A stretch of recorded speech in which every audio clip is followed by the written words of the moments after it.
Hello students, welcome to Aspire Study. तो आज हम लोग यहाँ पर एक टॉपर से बात करेंगे जो कि ऑल इंडिया टॉपर है, कार्तिक जी। और इनकी फर्स्ट रैंक 2026 में आई है। और कैसे इन्होंने पूरे साल अपने आप को प्रिपेयर किया, कैसे बेस्ट रैंक लाने के लिए तैयार किया। वैसे तो सीयूईटी का हम लोग यहाँ पर इंटरव्यू ले चुके हैं। आज से लगभग 15-20 दिन पहले आपने देखा होगा कि इंटरव्यू पड़ा हुआ है, लेकिन सीयूईटी से संबंधित था। अब हम लोग यहाँ पर बात करेंगे बेसिकली निमसेट से संबंधित। तो कार्तिक जी अपने बारे में बताएं। उससे पहले आपको बहुत बहुत बधाई फर्स्ट रैंक लाने के लिए। अपने आप में हिस्ट्री है, क्योंकि पेपर टफ था और उस टफ पेपर में आपने बहुत बढ़िया प्रदर्शन करा। तो आप अपने बारे में बताएं, कहाँ से हैं, ग्रेजुएशन कहाँ से हुआ है, बीसीए कहाँ से किया है, अपेयरिंग था, ड्रॉप था, इसके बारे में थोड़ा सा बताएं। तो हेलो एवरीवन, मेरा नाम कार्तिक शर्मा है। मैं यूपी के रायबरेली में रहता हूँ। मैं बेसिकली राजस्थान का, बट काम से सिलसिले में पापा यहाँ शिफ्ट हुए थे, तो अभी हम रायबरेली में हैं। मैं भी रायबरेली से ही बीसीए परस्यू कर रहा हूँ और मैं भी अपने अपीलिंग में हूँ। अपेयरिंग में है, तो अपेयरिंग के साथ ये आपकी रैंक है, तो ये अपने आप में एक बहुत बड़ा अचीवमेंट है। और वैसे जैसे आप देखोगे एस्पायर स्टडी में इस साल अपेयरिंग वाले बच्चों ने एकदम से अलग सा परचम लहराया है। जैसे आपकी रैंक है, साथ में रैंक 5 है, साथ में रैंक 6 है। तो ये तीनों ही बच्चे जो टॉप में हैं वो सारे सारे अपेयरिंग में हैं, कॉलेज के साथ साथ टॉप रैंक लेकर के आए हैं। अच्छा, एक चीज़ और कि जब आपका एक दिन पहले निमसेट रिजल्ट आने से पहले हमने यूट्यूब पर शॉर्ट डाला था कि Kartik Sharma NIMCET topper 2026 Aspire study से हैं। तो आपको कैसा फील हुआ था? आपने कॉल भी करी थी पापा ने आपके कि सर आप टॉपर डाल दिए एकदम से? ऐसा थोड़ा अजीब लगा था कि रिजल्ट तो आया नहीं, उससे पहले ही टॉपर का वो आ गया था वीडियो। थोड़ा हम्म। शॉक हुआ था कि ऐसे कैसे आ गया, मतलब। हम्म। बट बाद में आपने क्लैरिफाई किया था कि नहीं, वो एस्पायर का टॉपर है, हाईएस्ट मार्क्स हमारे एस्पायर से है, हम्म। इसलिए आपने वो डाला वीडियो। जब आपने प्रिपरेशन स्टार्ट करी थी, सोचा होगा कि हमको एमसीए करना है।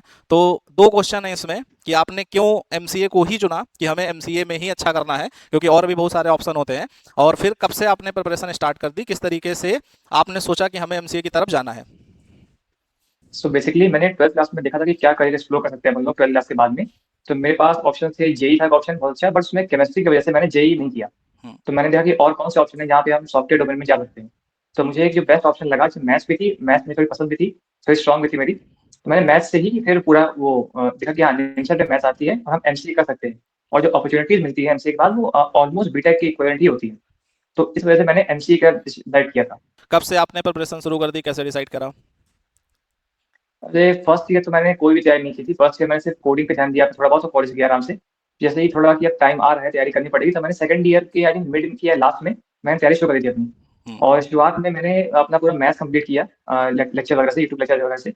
बाकी उसके बाद मैंने टेस्ट सीरीज ज्वाइन किया था। तो सीरीज ज्वाइन किया था एस्पायर स्टडी का, तो किस महीने में आपने ज्वाइन करा था? मैंने 2025 के जून में ज्वाइन किया था। 2025 में जून में ज्वाइन करा था, ठीक है।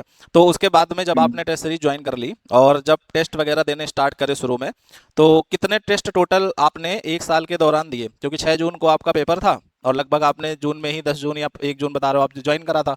तो एक साल में कितने हम्म। टेस्ट आपने एस्पायर स्टडी में टोटल अटेम्प्ट करे? तो अराउंड देखा जाए तो एक साल में लगभग 400 के आसपास चल दिए थे एस्पायर। 400 लगभग टेस्ट आपने दिए, ठीक है। तो जब आप टेस्ट देते थे तो उन टेस्ट देने के बाद में आप उसको क्या एनालिसिस करते थे, और क्या चीज़ें उसमें देखते थे कि बढ़िया रैंक बने? क्योंकि देखो मेन इंपॉर्टेंट चीज़ है कि जब आप इतने सारे टेस्ट दे रहे हो, हम्म। और बहुत सारे स्टूडेंट्स ऐसे होते हैं 100 test, 50 test, 20 test, 30 test test देने में मन ही नहीं लगता है। तो आप जब 400 टेस्ट दिए तो ये अपने आप में एक बड़ी चीज़ है। जैसे पिछली बार आयुष गर्ग की जब रैंक ऑल इंडिया 2 थी, तो उसने भी लगभग 500 प्लस टेस्ट दिए थे, तब जाकर के ये रैंक बनी थी। तो इससे ये तो साबित होता है कि आप जब ज़्यादा टेस्टिंग अपनी करोगे तभी इंप्रूव करोगे अपने आप को। तो उसको कैसे आप ये एनालिसिस सही है। करते थे, क्या पैटर्न रहता था, किस तरीके से चीज़ें फॉलो करी? अब एनालिसिस का बताऊं, अगर मैं तो शुरुआत में जब मैंने टेस्ट सीरीज ज्वाइन की थी, तब ऐसा था कि जब टेस्ट दिया उसके आधे घंटे के अंदर टेस्ट एनालिसिस कर लो तुरंत ही। हम्म। एनालिसिस में करते क्या थे कि जो रॉन्ग क्वेश्चंस हैं पहले वो देखने हैं कि रॉन्ग क्यों हुए हैं, फिर जो नहीं बने हैं वो क्यों नहीं बने, उनको देखना है।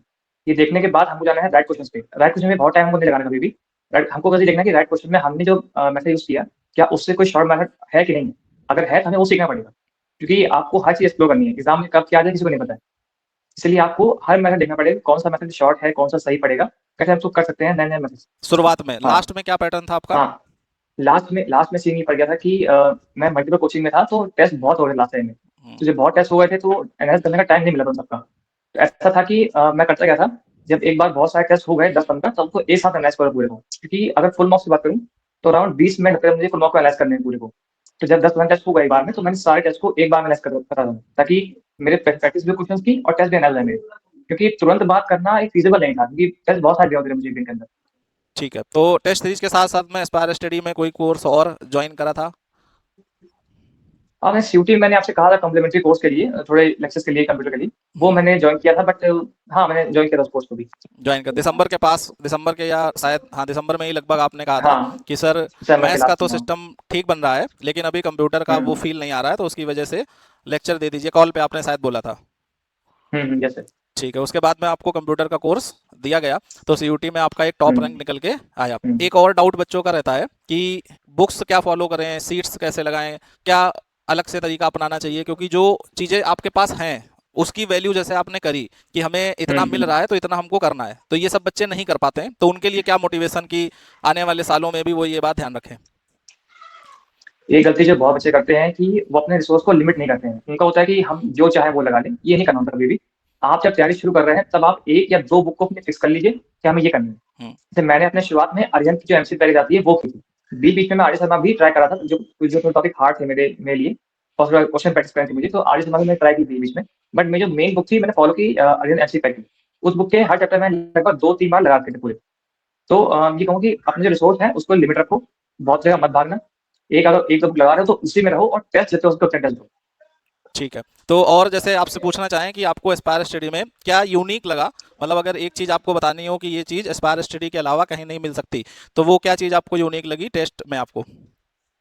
टेस्ट में जो कि टॉपिक वाइज टेस्ट होते हैं स्पैट थ्री में, उसमें क्वेश्चन की वैरायटी बहुत अच्छी होती है, ये मैं कहूँगा। क्वेश्चन उसमें काफ़ी बढ़िया आते हैं, थोड़े कंसेप्चुअली भी थोड़े होते हैं कि जो भी एग्जाम में हेल्प करें आपकी हार्ड क्वेश्चन को डील करने के अंदर। और जैसे जब आप असाइनमेंट भी हमने देखा था आपका अकाउंट, तो आप असाइनमेंट भी प्रॉपर सॉल्व करके सबमिट करते थे, तो ये भी एक स्टूडेंट में नहीं होता है, तो कभी ऐसा नहीं लगता था कि 10th 12th की तरह सर असाइनमेंट देते हैं फिर सॉल्व करके होमवर्क सबमिट करना पड़ता है, तो ऐसा नहीं कभी फील होता था। नहीं, ऐसा कभी नहीं हुआ कि मुझे लगता था कि असाइनमेंट देना हमारे लिए, अगर हम उसको कंपल्सन बनाएंगे अपने लिए, तो हम्म। इसी बहाने हम क्वेश्चन को सॉल्व भी करेंगे। तो क्योंकि अगर हम सोचेंगे कि अगर कर लेंगे बाद में, तो बाद में फिर वो कभी हो नहीं पाता। तो अपने आप को एक टाइम बाउंड करना सीखना पड़ता है इंसान को, तभी मैं सारे असाइनमेंट मैंने लगभग दे रखे हैं उसमें, सब में हम्म। टाइम टाइम दिए थे उसके अंदर, ताकि मैं अपने आप को एक टाइम बाउंड कर दूं कि हाँ, मुझे असाइनमेंट देना है, ताकि मैं डेली सॉल्व कर पाऊँ टाइम के अंदर। नहीं तो टालता रहूंगा उसको, तो कभी सॉल्व नहीं हो पाएगी मेरे से वो। कल जैसे आपसे जब बात हुई थी आपकी फर्स्ट रैंक आई थी, तो हमने आपसे जैसे ही पूछा था रैंक कितनी बनी, तो आपसे बोला था अभी हम्म, वीडियो कॉल करेंगे, और फिर हमने आपको कॉल बैक नहीं करी, तो हम्म, उसका रीजन ये था कि इतना सारा रिजल्ट एस्पायर स्टडी का आया था, तो 10 तो हमको उसी को, हम्म, 9 तो उसी को काउंट करने में बच गया, तब जब सेशन हम ले पाए तो उसके बाद थोड़ा रिलैक्स हुए कि अब रिजल्ट काउंट हो गए सारे। एक क्वेश्चन और है कि आपने एस्पायर स्टडी के अलावा जैसे बता रहे हो मल्टीपल इंस्टीट्यूट्स ज्वाइन करे थे, तो कब ज्वाइन किया था और हम्म। कौन सा कोर्स ज्वाइन करा था। मैंने ऐसे एक्मे में मैंने टेस्ट दिए थे काफी ज्यादा, हम्म। बट मैंने ऑफिशियली का कोर्स परचेज किया था अराउंड मार्च में, टेस्ट सीरीज बैच, मार्च ताकि थोड़ी हेल्प 2026 हो में। मेरे, तो लेक्चर देखे। मार्च हाँ, 2026। ताकि थोड़े लेक्चर। जी, जी। अच्छा, तो मार्च 2000, तो क्या आप बता रहे थे, ताकि एक थोड़े बार जो क्वेश्चन हम थोड़ा फिर से कॉन्ट रिपीट वीक कर था मेरा। देते हैं, ठीक है, क्योंकि जी सर। इसमें ओवर वो हो गई वाइस, कि क्वेश्चन ये था कि आपने क्या कहीं और ज्वाइन करा था, और ज्वाइन करा था तो कब और कौन सा कोर्स ज्वाइन किया था। मैंने ऐसे दूसरे अकेडमी में ज्वाइन किया था, उसमें मैंने ज्वाइन तो बहुत पहले किया था, बट मैंने बैच परचेज किया था अराउंड मार्च 2026 में। उसके बाद मैं थोड़े कॉन्ट वीक था, तो थोड़ा मैंने वहां से भी अपना कॉन्ट कवर किया था, उसी उन्हीं के कोचिंग से। अच्छा, मार्च 2026 में आपने ज्वाइन करा था, और 2 महीने हम्म, लगभग आपने फॉलो करा, मार्च अप्रैल मई, 3 महीने। लगभग 3 महीने, हाँ। ठीक है, अच्छा एक क्वेश्चन हमारे मन में और उठ रहा है बार बार, कि जैसे आप कह रहे हो हम्म, कि अक्टूबर से पहले आप दूसरी आईडी से दूसरे इंस्टीट्यूट में टेस्ट दे रहे थे, ठीक है, फॉलो कर रहे थे, हम्म। और फिर आपको मार्च में जाकर के आप अपने अकाउंट से ज्वाइन करें, तो इसके पीछे मतलब क्या था, बंद हो गया था पुराना वाला कोर्स जिससे आप दे रहे थे, या क्या सीन था। नहीं, सीन सीन ये हो गया था कि जो मेरा दोस्त था, उसने प्रिपरेशन अपने बीच में ड्रॉप कर दी थी, तो हम्म। मैं उसका अकाउंट ले लिया था।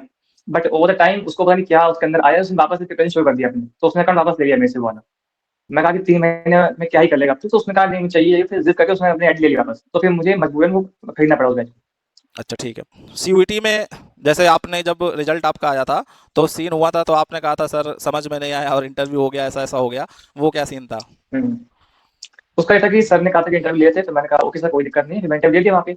बाद हम्म। में ऐसा हुआ कि अगर थोड़ा मेंशन का भी एग्जाम उस टाइम आ रहा था, हम्म। ये था कि अगर मैं भी दोबारा इंटरव्यू दे दूं कहीं पर, तो कोई कंट्रोवर्सी क्रिएट हो जाएगी, तो हम्म। फिर मैं ध्यान वहीं चला जाएगा, मैं पढ़ नहीं पाऊंगा निमसक के लिए। तो मैंने हम्म। आपसे कहा भी था कि सर अभी इंटरव्यू मत लीजिए, थोड़ा कंट्रोवर्सी को थोड़ा अभी डिले करते हैं, एक बार निमसक हो जाए फिर आराम से इंटरव्यू कर लेंगे। तो नहीं, आपने वो बात कंट्रोवर्सी तो मेरी क्रिएट सुना। हो ही गई थी, बच्चे बोल रहे थे कि कार्तिक शर्मा का एस्पायर स्टडी में सीयूईटी में रिजल्ट लगा है, लेकिन इंटरव्यू तो शिवम सर ने लिया नहीं।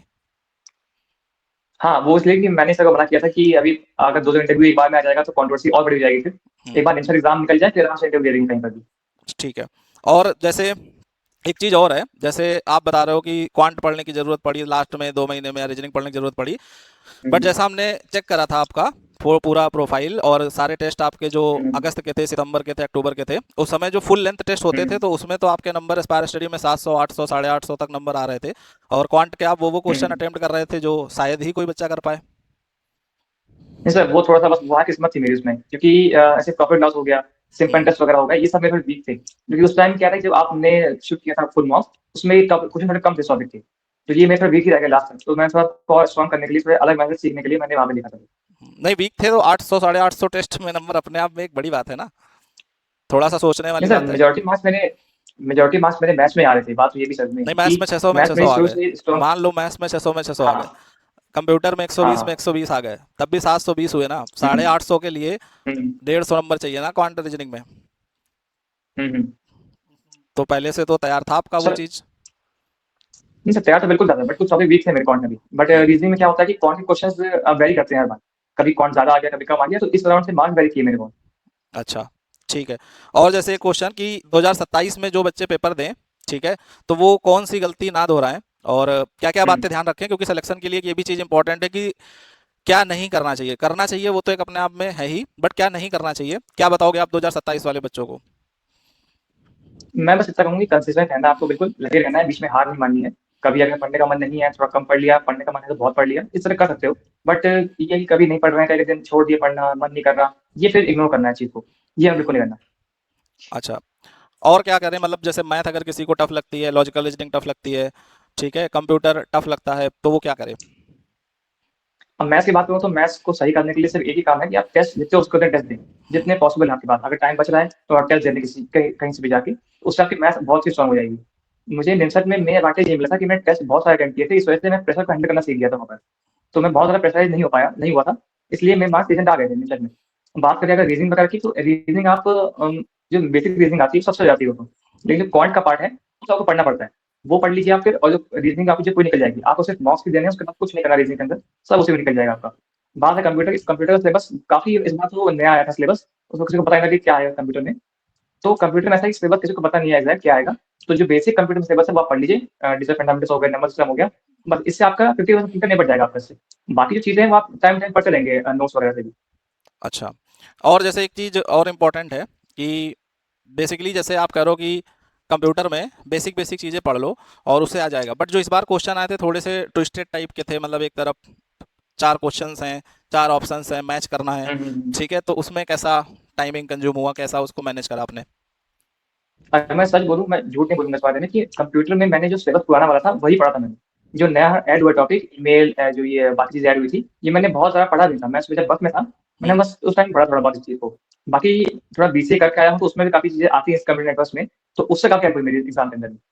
बेसिकली अच्छा लगा आपसे बात करके। यस। एक रैंक हो, चाहे 2 रैंक हो, चाहे 3 रैंक हो, रैंक कितनी भी हो, हर बच्चे की उसके पीछे मेहनत होती है, लेकिन जितनी अच्छी रैंक है, हम्म, ऐसा माना जाता है कि उस बच्चे ने कुछ ज़्यादा मेहनत करी होगी। लेकिन रैंक 2 वाले ने भी हम्म। उतनी मेहनत करी, रैंक 3 वाले ने भी, रैंक 4 वाले ने भी। अंडर 10 हो चाहे 20 हो, तो लगभग सेम रैंक होती है, थोड़े से सबके मार्क्स का सेम अंतर मेहनत है। रहता है, ऐसा है कुछ। यस। हाँ सर, मैं ठीक। भी मानता हूँ सर कि अगर इस बार देखा जाए तो जो टॉप 10 जिनको मैं देख रहा हूँ, जिनको जानने वाले मेरे जो, हम सबकी मेहनत ऑलमोस्ट सेम। जिनकी रैंक थोड़ी सी लो हो गए, उनकी मेहनत भी मेरे से ज्यादा है। बट इशू आ गया सिर्फ एग्जाम प्रेशर को हैंडल करने का। कुछ लोग एग्जाम प्रेशर को अच्छे से हैंडल कर लिए, उनकी अच्छी रैंक आ पाई। जो थोड़ा सा वहाँ पे पैनिक कर गए, उनकी रैंक थोड़ी सी नीचे ड्रॉप हो गई। हाँ, मेन चीज़ यही है कि जैसे एग्जाम सेंटर अब इस बार देखो ना, 250 नंबर कट ऑफ जा रही है, तो 250 नंबर जाने का मतलब क्या हम्म। है। अगर जब पेरेंट्स बैठते हैं हमारे पास, इंक्वायरी लेने आते हैं एडमिशन टाइम पे, तो हम बोलते हैं 1000 में से 250 नंबर पर एनआईटी मिल रही है, तो वो खुद हंसते हैं कि हम बच्चे को तैयारी करवा रहे हैं, तो 250 नंबर ऐसे नहीं ला पाएगा क्या बिना पढ़े। यस सर, ये इस बार पेपर सर काफी टफ आ गया था, तो कट ऑफ बहुत लो चली गई इस बार। चलो, तो और कुछ बताना चाहोगे, कोई चीज़ मिस हो रही हो। अगर टिप्स की बात है, तो जो मैं अपने एक्सपीरियंस से बता पाऊंगा उससे इतना है कि टेस्ट जितने हो सके उतने देने हैं आपको। टेस्ट से कभी भागना नहीं है। लेक्चर्स की बात अगर करूँ, तो सिर्फ आप जब सिलेबस कंप्लीट कर रहे हो अपना, सब लेक्चर्स करो। उसके बाद लेक्चर को बिल्कुल टच नहीं करना आपको। उसके बाद कोई टॉपिक आपका वीक रह गया है, इस पर रिवाइज करना है, तो क्वेश्चन सॉल्व कर लो, उसके टेस्ट दे दो, बस। दोबारा लेक्चर का अगर अटक जाओगे, तो उसी में लूप में फंस जाओगे, लेक्चर लेक्चर करते रहोगे बार बार। इसलिए नोट्स रिवाइज करो, टेस्ट दो, लेक्चर बस शुरुआत में करो एक बार, और टेस्ट जितने हो सके उतने टेस्ट देने हैं आपको। तो अच्छा लगा बात करके, थैंक यू सो मच, ख्याल रखें। बाकी award thank you function sir. जब होगा तो आपको आना है पेरेंट्स के साथ में, मम्मी को भी लेकर के आना है और पापा को भी। डेट अभी एस्पायर पापा को। स्टेडियम में अनाउंस नहीं करी गई है, तो वो आपको जल्दी ही इन्फॉर्म कर दिया जाएगा। Okay sir. Okay, thank you.